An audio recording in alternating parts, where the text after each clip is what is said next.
Good morning, Revival Youth. I wanted to share a word with you guys this morning. It's not going to be a super long word, but just something to encourage you guys while you guys are staying at home. As teens, I don't know if you guys are more thinking what you're thinking about this whole situation, whether you have a huge concern for what's going on, or whether you're more in the sense of, hey, break from school. I don't know where you're at, or maybe you're somewhere in the middle, but I just want to encourage you guys with a word. I have this verse on my phone that I looked up for you guys. It's Philippians chapter 4, starting with verse 6.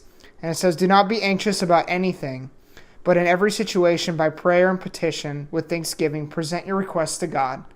And the peace of God, which transcends all understanding, will guard your hearts and your minds in Christ Jesus."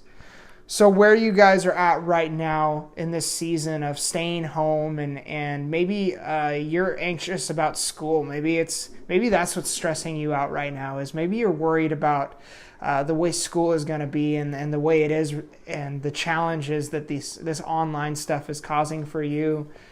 Maybe it's a pleasant thing for you being at home in your own room and with your family, or maybe it's the exact opposite. Maybe your home life isn't that great, and so maybe you're having a hard time. Maybe you're being challenged with the worry that the coronavirus has caused nationwide, or maybe in your family. But I want to challenge you guys because as a teen, you actually have the ability to be a pillar. We've talked about this in youth before, is like, just because you're young doesn't mean that you are not, that God's so in love with you. He cares about you so much. He sees you right where you're at, and he wants to encourage you, encourage your heart, and encourage everybody around you through you. And so as you are at home, take advantage of the time that you have been given to just have an ear open to God, to listen to God while you're doing your homework, whether you're in your room by yourself, whether you're out with your family, is take this time to really hear from God, to really hear what he's wanting to say to you. He loves you. He's so in love with you. He wants to speak to your heart. He wants to equip you. He wants to challenge you, not for us. I was hearing another pastor talk about how a lot of teens maybe, and a lot of us maybe are taking a lot of this time to veg out on Netflix or just binge watch a bunch of stuff, play video games, and not that there's anything wrong with enjoying some of the time that you get at home, but also challenge yourself, because we need to be challenged. We need to challenge ourselves.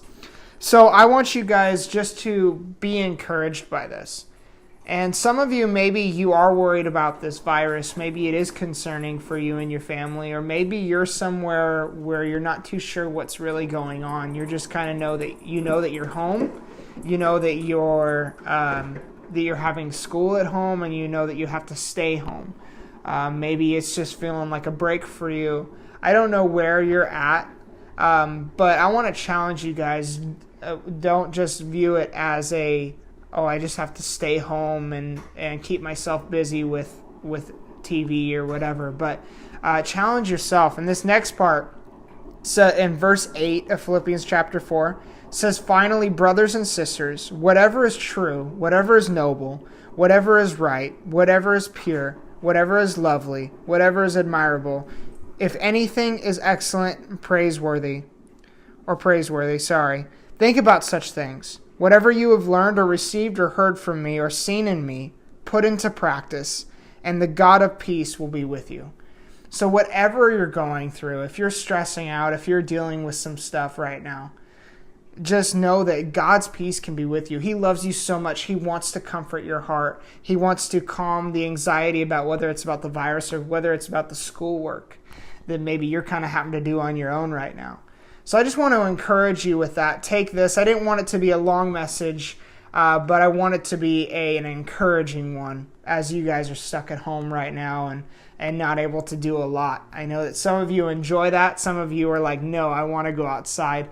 I do want to encourage you guys that, get out, go for a walk, go enjoy being active, and go enjoy maybe going to the park or whatever, walking somewhere.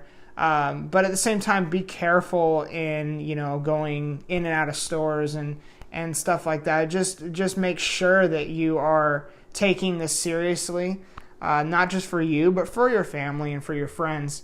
And so that when this is all over, that it could be over quicker, and as we do this together, and that we can join back together again. I'm so excited to get back together with you guys, and hopefully soon we can get back together and be able to have a big outing, or to be able to have a big youth get together with games and some word and some worship, and be able to spend that time together. I'm so excited for that. But in the meantime, take this time to allow God to encourage your heart, to build you, to equip you for when you go back to school, when you go back into that environment, when you go back to the way things are, or the way things were. And with you right now in your house, like I said, you can be so encouraging to your family, that God can speak to you to where the peace of God, like it says in the verse, the peace of God will be with you. It'll be in your home. And where God is, fear, it has to leave. Where the Spirit of the Lord is, where His presence is, fear, it can't stay there. We talked about that a lot at our lock-in, and it's so true, that where God's presence is, fear, it has to go. And He'll show you the purpose of your life. He can show you the maybe purpose in all of this. Not that God caused this, but at the same time, God takes something and He can create purpose, and it can create things out of any bad situation. That's the way our God is. And so I love you guys. I can't wait to see you again. I can't wait for us to get together again, and I hope you have a great Sunday. Hopefully you tuned into Pastor's message as well, but we're excited to see you the next time we can see you. Love you guys.